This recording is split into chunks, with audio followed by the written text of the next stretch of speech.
প্রধান উপদেষ্টার সঙ্গে কাতারের জ্বালানি প্রতিমন্ত্রীর বৈঠক। প্রধান উপদেষ্টা অধ্যাপক ডক্টর মোহাম্মদ ইউনূসের সঙ্গে বৈঠক করেছেন কাতারের জ্বালানি বিষয়ক প্রতিমন্ত্রী সাদ বিন শেরিদা আল কাবি। মঙ্গলবার দোহায় আর্থনা শীর্ষ সম্মেলনের ফাঁকে বৈঠকে মিলিত হন তারা। বৈঠকে অন্যদের মধ্যে পররাষ্ট্র উপদেষ্টা মোহাম্মদ তৌহিদ হোসেন, জাতীয় নিরাপত্তা উপদেষ্টা ডক্টর খলিলুর রহমান, জ্বালানি উপদেষ্টা মোহাম্মদ ফাউজুল কবির খান এবং এসডিজি বিষয়ক মুখ্য সমন্বয়ক লামিয়া মোরশেদ উপস্থিত ছিলেন।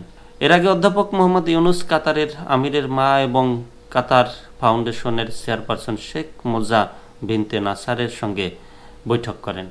শীর্ষ সম্মেলনের ফাঁকে প্রধান উপদেষ্টা কাতার ফান্ড ফর ডেভেলপমেন্টের chairperson Sheikh Thani bin Hamad bin Khalifa Al থানির সঙ্গেও এক বৈঠকে যোগ দেন।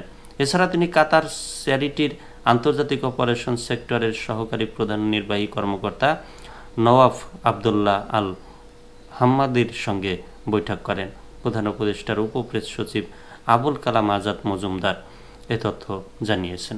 অধ্যাপক ইউনূস আর্থনা শীর্ষ সম্মেলন 2025-এ যোগদানের জন্য 4 দিনের সফরে কাতারে অবস্থান করছেন।